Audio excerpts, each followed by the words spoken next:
if you want to know an environmental justice story, you got to know somebody that's poor or vulnerable.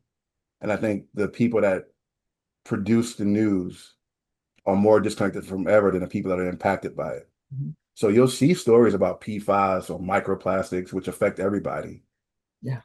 Yeah. but you don't see stories about why my water is polluted, why this company decided to dump chemicals in my backyard, Mhm. because that only affects people who are generally invisible in our society anyway.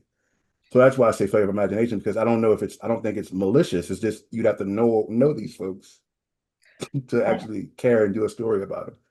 Hi, welcome back to Code Green, Conversations for a Future We Want and Our Kids Deserve. One of my favorite guests, truly, is joining me now, Evlondo Cooper. He is with Media Matters of America. And for those who don't know, they're kind of a progressive media watchdog group. They are keeping track of Fox so we don't have to watch, and all the disinformation, and also mainstream news media, mostly networks, which has been my focus because that's my background, radio and television networks, to see how they're covering climate and environmental news. And it's been pathetic, the proportion of coverage that's devoted to climate, energy, green stories. It's not gotten much better, but talking about it helps me feel a little more like I'm not the only one screaming from the rooftops that don't have solar panels saying, why are we, not having more media coverage of this? And this has gone on a long time. I've been covering it myself for a while. Evlondo is the senior researcher for Media Matters on climate and energy. Great topic. Welcome to my new video series. Great to see you. Very excited to be on. Thank you for having me. And I saw you last month at the Hollywood Climate Summit. And yeah, it was just about a month ago today or something. And Yes. you did a great panel on the red right wing dominance, something I've been shouting about for a long time. Yeah. Conservative radio was like 95% of the talk shows were conservative. They probably are still pretty close to that. And then television networks are not much better. Fox, somehow still is number one. And that is obviously a big part of the problem. Big Indeed. reason we have another science dinosaur in the White House again. And at this, we spoke, what, 2 years ago, I think, give or take. And things are much worse now because Trump made it in again. And clearly, we who have been trying to educate, inform, inspire the greater public are not getting the word out. Now, I don't blame us because we're trying like heck. It's the dominance of corporate media, which, I have pitched all the networks. They don't want someone Yes. who will speak the truth, knows too much. How disappointing, shocking, given I invested a lot of years in building up this eco expertise. And it's the best, most important, exciting beat out there. But still, we find ourselves in this position where the coverage is still getting short shrift. And it's mind-boggling, isn't it? In 2025. We're about midway through, Yes. and Media Matters has done some great reporting research over the last 6 months. So maybe let's first start with that graphic. I'll never forget it. Basically, it looks like the political map of Texas, where I just moved back from Austin, Texas, back to the greener, bluer Bay Area, and that's like a few blueberries and a bowl of red Jello, and it put in living color, on paper or digital screen for me what I have experienced personally and have been shouting, at every climate conference I can. Look, we're not going to win until we stop Fox from lying about climate change, and they still are, last time I heard, and until the networks start covering this biggest stories not getting told the way they should. And we haven't improved much, have we? No, no. And, you know, that amazing study you referenced that was done by my colleague, Kayla Gorgity, really kind of put it in stark relief just what the landscape is in the true asymmetry. The study found that 9 out of the 10 most followed online shows are right wing, and they have more than 480 million followers combined. That's 5 times the reach of left leaning shows. So, somebody in this space, you understand just how much reach they really have. How And many what's adults are interesting, there in America? I mean, did you say 480? right, which is touching into a global audience, right, for a lot of these influencers. And what's interesting is they aren't just political talk shows. They're in entertainment, sports, and culture. And what this has allowed them to do is kind of embed specifically climate change, climate misinformation, climate disinformation into everyday content. And what they do is frame climate action as overreach or even a hoax or government interference, things of that nature. Socialist conspiracy. Socialist conspiracy, exactly. Now, that's bad enough. But what makes it worse is the fact that traditional media outlets, specifically on cable and corporate broadcast networks, are consistently failing to connect the dots between policy, climate, systems, and power. So Yes. it creates a space where misinformation moves faster, especially with hosts that have more emotional resonance and algorithmic reach. So, not touching on solutions yet, but I think the key now is is finding how to reach people where they are through trusted messengers and kind of piercing this kind of epistemic bubble that they've created that's kind of reinforcing these false narratives around climate. Hillary was right when she said some years ago there's a vast right-wing conspiracy, and it has certainly been very successful, too successful. And media has been a big reason for it, right? When people go, how could Trump win? Especially those who know that we are in danger ecologically. And it's because we have an eco IQ that's pretty low in this country. And it's appropriate to blame corporate media, where millions of Americans still get their news. Right. It's important to say that, or that these right-wing influencers aren't just shaping the climate conversation, they're shaping conversations across the ideological landscape and they're dominating. And to your point, if mainstream journalism doesn't step up, they have defined, at least in the most recent election, the terms of the public understanding, and they're going to continue to dominate going forward unless there is at least some kind of counterbalance to their dominance. And Air America, liberal network from 2004 to Yes. 2007. I was on that turbulent ride all the way to the end. And unfortunately, they, like other attempts to have liberal media as a business, failed. I ejected right before they crashed and burned. But, I don't know why that is. I don't know if you have any thoughts on that. It's kind of a side issue. But I mean, they're clearly full of rhetoric, full of lies, distortion. It's a disinformation campaign. It's very targeted. And we just, silly us, we tell the truth and we focus on facts. And when people talk about liberal media, I say, well, how progressive do you think MSNBC is? I personally pitched them a show on environmental climate solutions, and they didn't want it either. And that's because I think they're afraid of the truth. I think they don't want to have the dots connected, and they don't think that offering solutions is their job, frankly. When I've asked, newspaper publishers and program executives, why do you think that's not your job? They say, well, that's for Greenpeace and Sierra Club to do.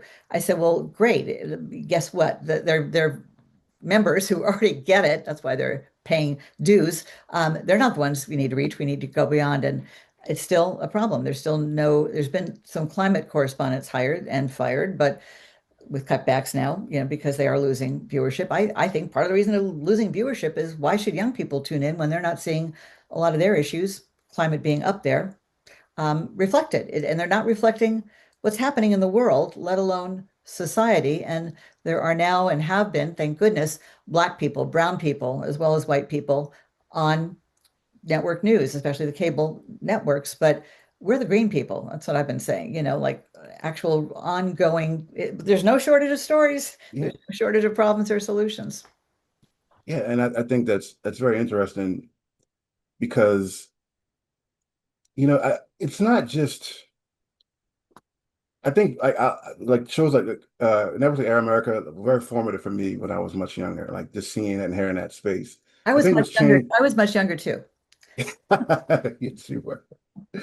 But I think what's changed is that people are seeking authenticity, and that's what a lot of these right-wing influencers are selling more so than they're selling authenticity in a worldview. And so I think and I Ironic, won't name, ironic authenticity when it's mostly lies.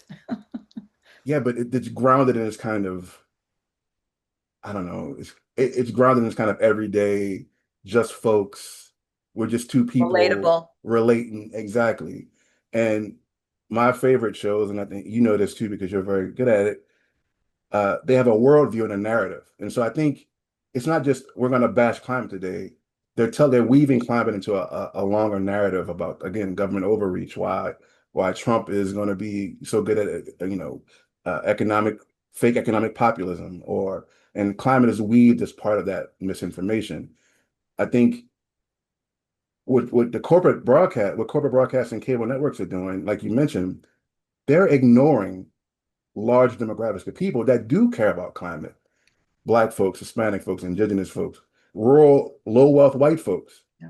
They're Yep. not seeing themselves on TV because climate action, environmental justice, these things affect a lot of people in this country. But that story is not being told. So it's not just that this asymmetry is because everybody has turned right wing overnight and hates everything. It's because one group is kind of reflecting what they perceive to be the values of these demographics and trying to be authentic and relatable. And the other side, the people with the money and power to really tell these stories and really reach these demographics aren't representing them at all in any meaningful, substantive way, as far as telling the stories and what's going on with them, with regards to climate and environment. And the statistics don't seem to have changed them, the programmers, the executives, much at all, because the latest shows, some 65 to 73% of Americans care about climate change, are worried, would like to see Exactly. government do more. Because that's the excuse I always got. Well, our viewers just aren't interested. Well, since when do you do news by popularity? But now there's hard data, there's numbers to show Yes. people do care, and it hasn't changed, which tells me, and tell me what you think, that it's corporate media afraid to either scare off their viewers, might go to Fox where they're told, hey, no problem, it's a big hoax, or just that, their fossil fuel advertisers might be offended. And in 2025, midway through, that's still the case is criminal, I think. Yeah, I think it's a couple of things that you named. Definitely, I think there's false there's a unwillingness to upset potential advertisers. Um, I also think there is this kind of mentality that our viewers don't care about this issue. But one key thing that I noticed and my team noticed was that a few years ago, when I believe it was Hurricane Ida, when it swept up through the Gulf, there was minimal, there was some coverage of it, but Mhm. it was typical of what we see. But when the remnants of that swept through the East Coast and was causing widespread flooding along the Eastern Corridor, where a lot of these people are ensconced at, as far as the media elite, the media folks were talking about, you saw almost urgent reporting around this. We have to do something. We have to figure this out. And I think when anybody sees the impacts of climate change up front, when they see how it can impact their lives, it becomes much more of an urgent issue, and finding solutions to that are much more urgent. So I think part of it also is you have the advertising component, you have the kind of entrenched mentality that audiences don't care, but you also have like the larger removal from the consequences. I mean, you'll get the wildfire smoke sometimes, you'll get storms, bad storms here and there, you'll get the heat waves.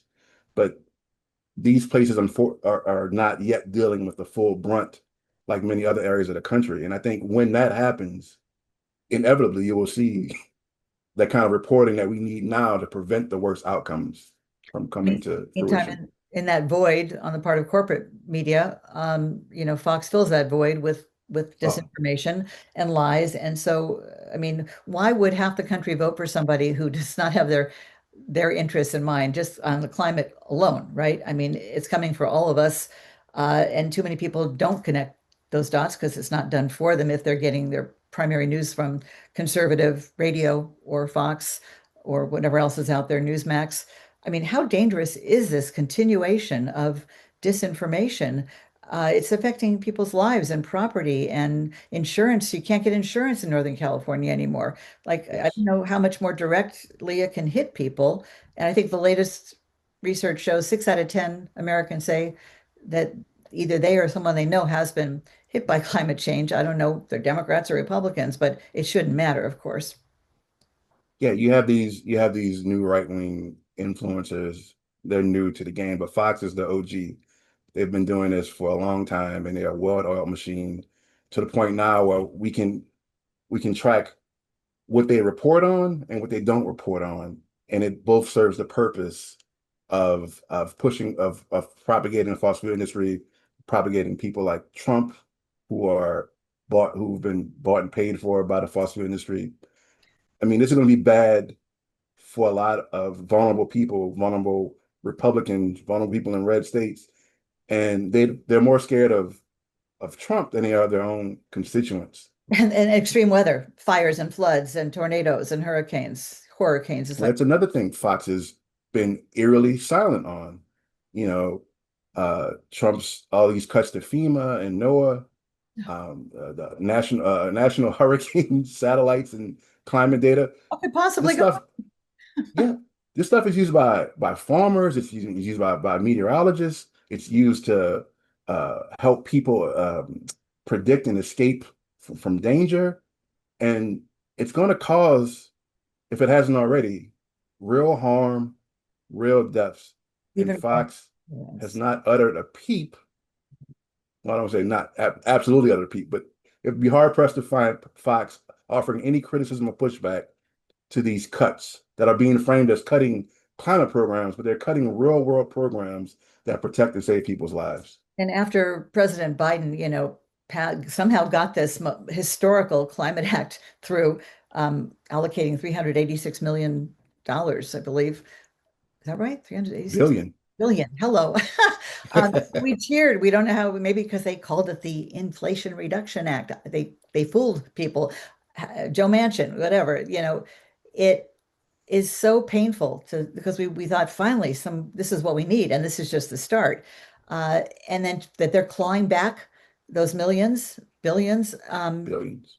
It's it's enough to make you want to get out in the street and protest and do whatever we can. We'll get to what we can do, but it's hard. It's hard to see this happening, especially people who don't have the ability to move to, another place far from the coast or to evacuate, perhaps. Maybe they don't have cars. Look what happened with Katrina in New Orleans. And corporate media is really to blame, I believe. Well, right. I mean, and that's again, Fox is its own unique harm, and it's definitely doing harm um, by misinforming its viewers. Again, many of whom are probably vulnerable people and that are going to be impacted by much of this. Yeah. But again, that complicity, I mean, that's being aided by the complicity of, and let me scale back. I have seen we don't have any, we're still working on the data, but I have seen reporting from CNN and MSNBC on the FEMA cuts, on the NOAA cuts. Um, they have been reporting on it and bringing on scientists and meteorologists and other experts and researchers who can attest to the harm it's going to do. I think the problem is when you speak of the IRA, for instance, a lot of this stuff's already been baked in. So you had a very ambitious Green New Deal that was proposed and didn't go anywhere, I think in 2018, 2019, I believe.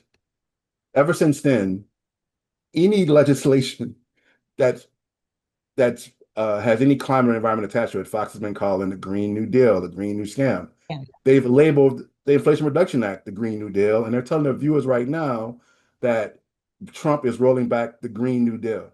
And the EV mandate, there's no EV Exactly. mandate in California or anywhere else. There's goals, but no mandate. But they believe it. Right. And this is kind of messaging discipline that you get from arguably a propaganda outlet more than a news network.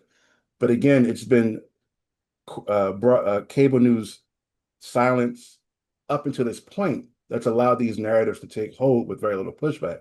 And Yes. now, sure, it's great to sound the alarm now that it's happening, but they should have been informing people much more consistently, much more substantively ahead of these events, so people would have a better sense of what's going on. But like you said, Fox has been filling that silence for years now. Yeah, And so nature now abhors a it's kind of vacuum, baked in. especially this vacuum. Exactly, exactly. So it's what do I want to say? The propaganda, they call themselves Fox News. I don't call them Fox News. I say Fox, not news. Okay. They're brilliant marketing, right? Because every time people say Fox, they think they have to say Fox News. I don't. I encourage people not to, That's fair. and then when I've asked people like, how can you believe this? It's clearly lies. Oh, it's just entertainment, like don't take it seriously. Well, guess what? Millions of people do take it very seriously.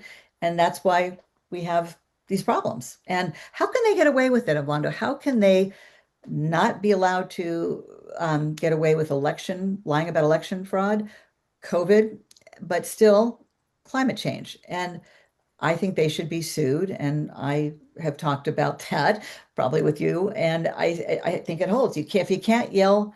There's exceptions to the First Amendment. Reckless disregard for the truth when it harms the public. If you can't yell fire, in a building, public space, if there is actually a fire and you say there's no fire, isn't that the same thing? Um, so yeah, trying to find the right lawyer for a class action suit because someone's got to stop them. Yeah, I'm unfortunately I'm not an attorney. I am broadly supportive of the First Amendment. I'm not an attorney, so I don't know exactly uh what the merits would be. And it may be worth exploring, but I do think practically what people can do is, talk to folks who are in that at Fox bubble, and if you can't point to cable news or corporate broadcast news as a way as an alternative for where they to their news, point them to somebody you trust in the independent media. Point them to shows like yours or other shows where the people are telling the truth about what's going on, but again, in that kind of relatable way that they feel connected to when they watch people on Fox. And of course, fake news. We have Trump to thank for that. And so people don't apparently know truth from fiction, fact from, you know, not fact. And um, so there are a lot of people losing, faith in media. They don't trust media at all. And just at a time when we need to have people tuning in to get the truth about what's going on, climate, et cetera, oceans, sea level rise uh, alone. They think they don't know what they don't even know what they can believe, and they've been too successful, the right wing effort at that. And so, how do you win? Yeah, that's a big question. I think if you look deeper, there is some winning going on. I mean, young people, like you mentioned, are very activated and very aware of climate change. And they didn't learn that from watching, the broadcast morning and evening shows. Right. I think the reason why I believe they're still important and still worth trying to push to do a better job is because millions of voting age engaged voters still get their news from the traditional media networks, and their voices matter. And if they could be more informed about what's going on and sway some of them, I do think it can affect broad public policy changes in this country. But I am hopeful that, young folks are creating their own media, creating their own trusted media sources. You know, I'm I have mixed feelings about social media as a net good or net negative, but I do think the best parts of it allow people to connect in ways that they couldn't through kind of traditional gate kept media outlets. And so I do think the truth is reaching a lot of people. My concern is that again we're recreating kind of these niche bubbles of information where we don't kind of have a shared agreement on what's true and what's real, and then having that kind of shared purpose in addressing these big challenges like climate change, like global warming. So to me, that's the gift and the curse. I do see hope there, but I think we need a some kind of trusted media where we can actually agree and engage across broader demographic. Trusted media sources that can somehow reach the masses or a Yeah, good cross section of the masses. That's the challenge. Which we can all have our independent, you know, green shows, but it's really hard to go beyond that choir, especially because green media is not funded at all. um, we have to do it ourselves. Still, it's insane. But let's let's go back. Give us some statistics, like how much environmental justice coverage was there? How much coverage was there or not of Earth Day this year?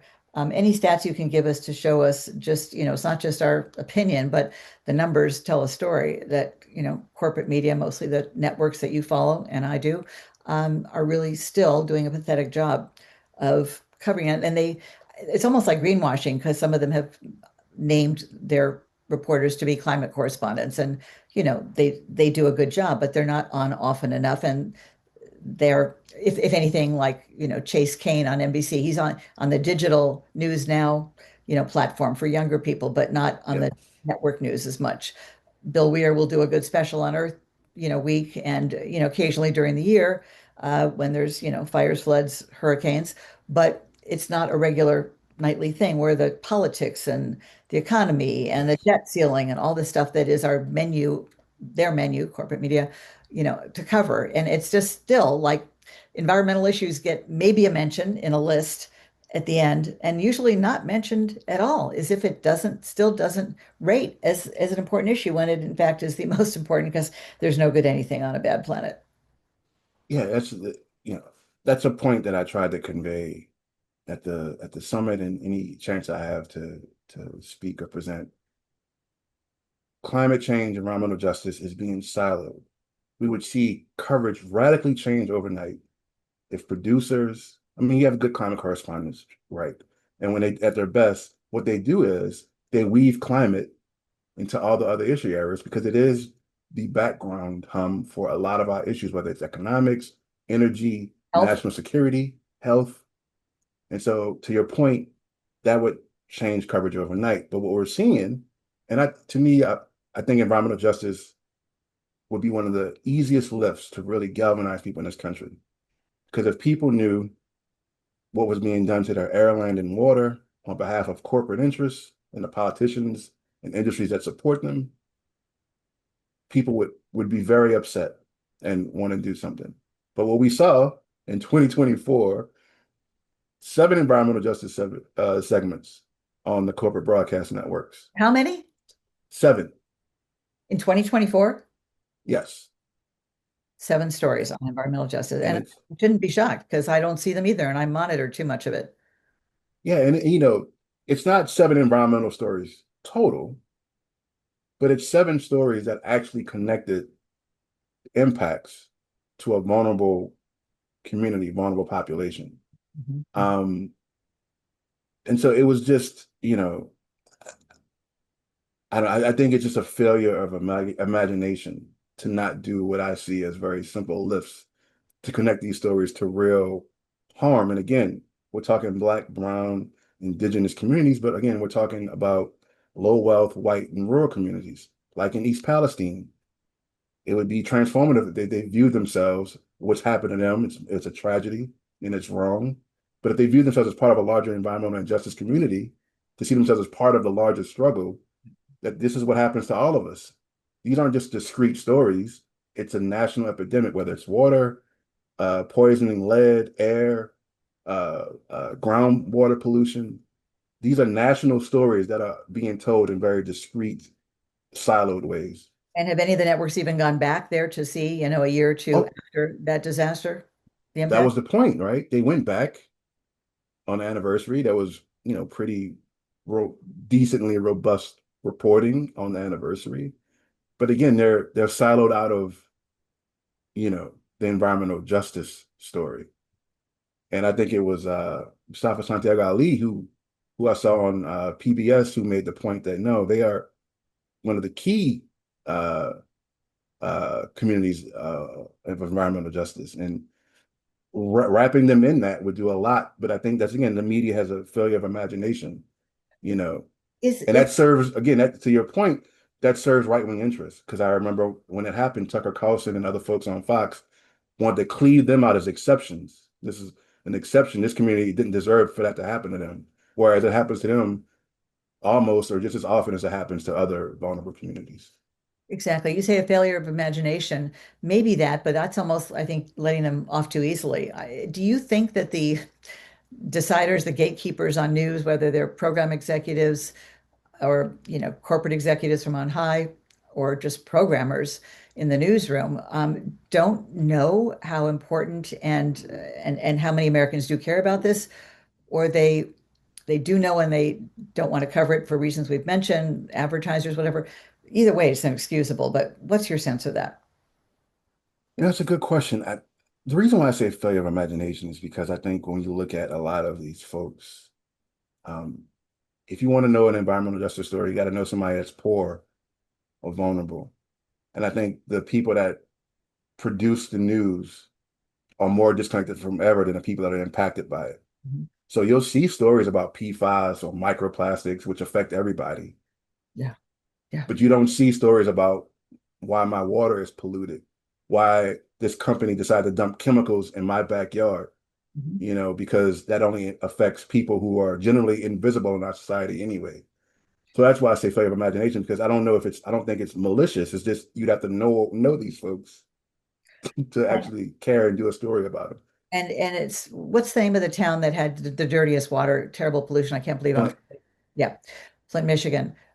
Those are the folks that have to rely on plastic water bottles for a long time. exactly. And now we're finding, not surprisingly, that these plastic water bottles are sitting in your hot car. The sun sort of melts the plastic into toxic chemicals. Yes, When I see that, I just, want to scream. I mean, plastic is everywhere. That's all also, a function, a product of fossil fuel industry. God forbid they have to start curtailing their oil, output production.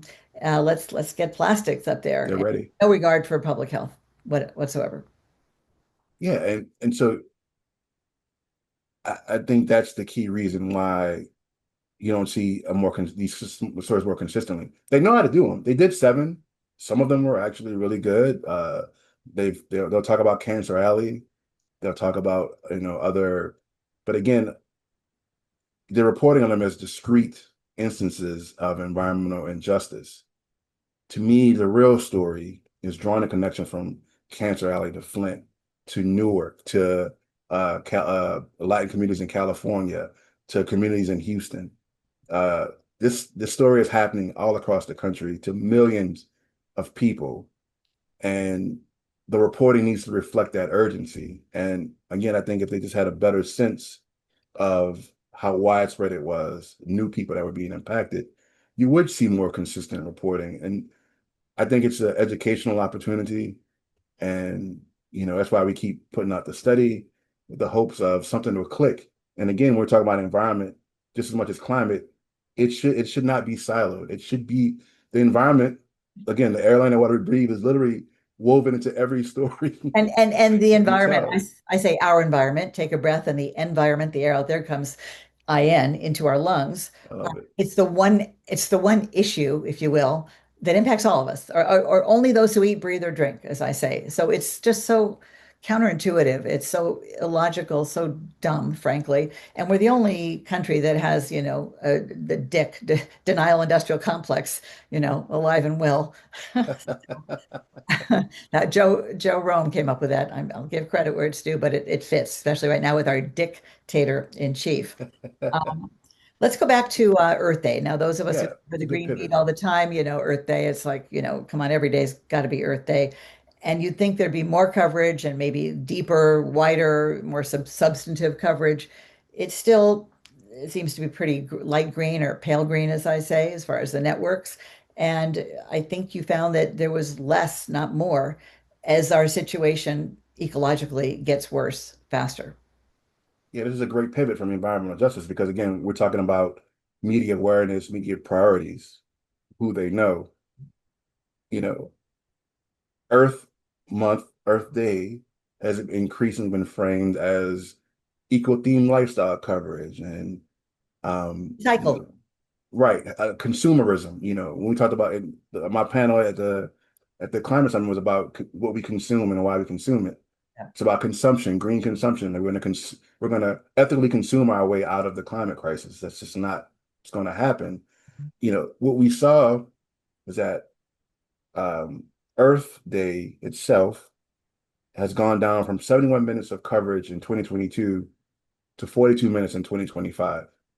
We also found that out of the 42 segments that aired the entire month, like about Earth Day or Earth Month segments, only five um, mentioned the Trump administration and the EPA rollbacks, which to me was key contextualization, right? This Yeah. was a prime opportunity Yeah. to tell a story Yeah. during Earth Month, Yeah. during Earth Day, Yep. during Earth Week, Yep. about how the Trump administration is again poisoning the air, land, and water of everybody, but specifically vulnerable communities. And only Yep. CBS actually aired segments that made that connection. Yeah. And So again, it was a big missed opportunity to me, and again, it reflects that lack of imagination, that prioritization of consumption, um, and I think it needs to change. Yeah. And CBS and NBC, they've got a climate unit. Well, does that get reflected in the coverage? Not necessarily. You'd think they would want more coverage, not less. And when I pitch both of them, oh no, we're doing enough, no, actually you're not. You're not. And Ginger Z on ABC, she does mention climate change a lot because she does good weather reports, but that's one network, right? And that's a meteorologist. It's not like it's her news beat and she's, reporting on all these stories like the ones we're talking about. So Trump has been successful not only in, getting his Republicans to stay in line, but the media, I mean, there's no courage there. There's no heroes there. I mean, that would reflect, oh, gee, we really see that these stories, it's not one story, are the most important stories, and we're really going to step it up. So compared to what they were doing, which was slim to none, like 1% of all coverage you guys were finding over the years. Uh, so maybe it's better, maybe it's up to 2%, but why? Why not 20%? Yeah, and that's the question, right? I mean, I can say based on data and anecdotally, CBS does pretty strong climate coverage when it does it. They It's done hired stories a about climate correspondent. greenwashing. Ben Right, Tracy, they made him a climate correspondent. I don't know what happened right. to him, but his producer's doing some good stuff. But I left CBS Radio because I couldn't get environmental stories on. And So, that, and I pitched and them that's the over the thing. years. No, we don't want it. We don't want it. All of a sudden, until they do. But why be late and not first and early and bold about it? Right. Robust. And that's the key point. Even if I can point to improvements, the scale and urgency are still not there. The Right. siloing is still there. And Right. until they break down the silos, until they up the consistency, um, we did an extreme heat, the heat dome. Yeah. Again, a lot, you know, pretty good clip of coverage about the heat dome itself. Very little climate context Right. at all. It was treated as a weather event, not a climate event. Exactly. Until Usable. that happens, the best we can say is coverage is improving on the margins, and some networks are trying to do a little bit better here and there, and some actually produce strong climate segments from time to time. But without that consistency, they're always going to fall short of where they need to be. Comparison I often cite is imagine when I tell people there's very little coverage, they kind of assume it's out there. They just don't happen to see it on their network or whatever. Um, if they covered the climate crisis like they covered the COVID crisis, okay? Gee, night and day, right? And guess what's Night and killed day. more people and will kill more people, even if we have another epidemic, right? And those dots are just never connected. And that is night and day in terms of difference. And guess what? Behavior changed. Yeah. I mean, yeah, again, even during the heat dome, there were a couple of segments that made the point like heat kills more people than any other extreme weather event. 121 people in my area, Pacific Northwest, died during the heat wave of 2021. Hundreds of people have died in Arizona and other places. A whole These are town burned causing, down. Didn't a whole town burn down in the Northwest, Pacific Northwest yeah. from the heat? So between the heat, wildfires, I mean, look what happened in LA earlier this year. And, so yes, there is an urgency here. There's real material harm. There are real deaths. There's real catastrophic damage. And you'll get these very discrete, intense waves of coverage. Then it drops off. And even at the height of it, you're rarely getting the context you need so people can understand why it's happening and what they can do about it and who's driving it. These stories need more than anything, and you're an investigative. They're the reason why the fossil fuel industry, the politicians, the other industries are the ones driving this crisis. And here's how we can fight back. Here's what you need to do to ensure this doesn't happen to you. And That's all gone. That accountability piece is very rarely contextualized. and to put it in simple terms, but it's true. The bad guys are winning, uh, Yes, and the good guys are getting, you know, hit by storms and people who can least afford it. And but it's coming for all of us, as we say. It's just so wrong. So to wrap up, what can our viewers do, say to raise a ruckus? a couple of things. I think um, one, as far as my purview, demand better from these networks. You know, you can write in, you can call, you can say what kind of coverage you want to see. Um, you can ask your local media to do a better job covering climate. A lot of this starts at the local level. Call your newspapers, write op-eds, write guest letters, call your local networks and ask them, tell them about different, things you're hearing in the community, whether it's environmental injustices or climate policies. Be vocal at the local level. Support independent media like yours and other great um, climate and environmental shows and left-leaning shows if you're a leftist. Support the shows that are actually telling the news stories in a way that you want to hear them and share them and amplify them. Um, and talk to, personally, I know people are down on a lot of what's happening in the country. I think at the core, and I think somebody on the panel, another one of my guest panelists said this, a lot of folks want the same thing. I think a lot of folks have been misled. So talk to your neighbors, you know, find out why, if they're different ideology, but there is a point where you can reach them. There is like you said, a lot of people in the country um are afraid of climate impacts. They want the government. Increasing bipartisan majorities of folks want to see this happen. So if you're not getting this information, if you have this information and you're not getting it through your a national or local media, but you know it, share it with your neighbors, share it with your friends, share it with your networks. So people are at least hearing the truth. You can kind of start rebuilding a consensus in this country um, that's not geared toward like authoritarianism, selling off the earth for profit. I mean, it's actually insane what the Trump administration is doing. I mean, certifiably, even if you're a fossil fuel in pocket of big Pathological. oil, It's right? pathological. Deleting climate data, deleting hurricane satellites. I don't understand. I mean, the rumors they want to privatize all this stuff, but that hasn't happened yet. So right now you're going to have a gap in with people. So anyway, all that's just to say, uh, just talk to people, talk to your neighbors and friends, and share the truth with them and share outlets and places where they can go to get a different perspective, a more grounded and real perspective. Well, I could talk to you all day, but I just have another minute and you probably have to run too, So get back to your important work. But let me just ask this last question. please.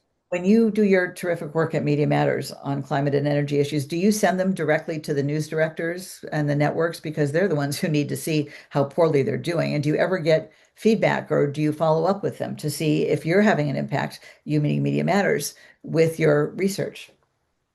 Yeah, I have a sense that our we have our external and comms team um sends our stuff out, and I'm not privy to what those conversations are, but I know that I do believe that my research is getting in front of the right people. So, and I can even say I think that a lot of the improvement, the improvement that you've seen, right? The improvement you've seen has been because of highlighting this blind spot or increasing awareness around, you know, what we see and how they can improve. So, I'm not gonna I don't really take credit for all of it, but I do think that the right people are seeing our research and they may be pushing what improvements you do see in the newsrooms because of it. I think the ultimate frustration for those of us who know too much about this crises, polycrises, is it feels like, they're going to prolong and lie and stall just long enough for it to be too late, and so many people Yeah, feel it kind of went from problem, what problem to, oh yeah, we're screwed, which does no good either, right? And people in public, people who do media, progressive media, are understandably just getting frustrated. And that's the worst thing to see those people. I almost, gave up because what's the don't point? give up. You know, well, it's been expensive, long, strange trip. It's been, but you people that I interview keep me going. So I love this is my passion. But if we don't reach the masses, then it's not worth my time or yours, frankly. And that's why we really do have to step up. I think there is starting to be some recognition that, rather than just lament, what the big networks aren't covering or the newspapers, support those of us who are already doing, honest work and have been in the trenches a long time, so we can amplify our message and grow our audience, scale it, amplify and scale. Yeah, and I think that's the best course. And I hate to say the corporate media is going to cover the story one way or another.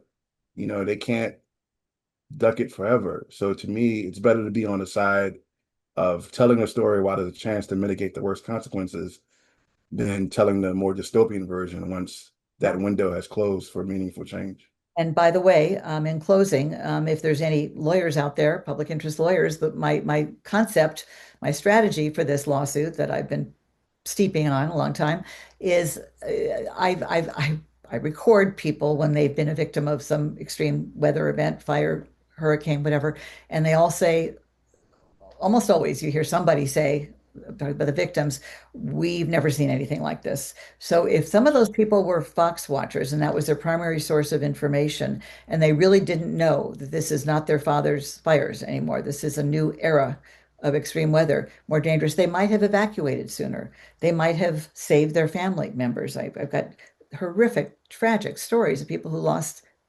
relatives, homes, property, because they didn't know it was going to be moving faster across the valley because there's not usually 80-mile-an-hour winds in California. So Mhm. that's where I think you could, if you found, 10 victims and they said, yeah, that's where they got their information. They really thought it was a hoax. They had no idea.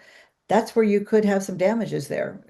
And the point would not be, no one's going to get rich on this. Certainly that's my motivation. It's to educate the public, which is so critically Yes. needed, connect the dots. Lives are at stake. I mean, it couldn't be more dramatic. Yeah. Yeah. Okay.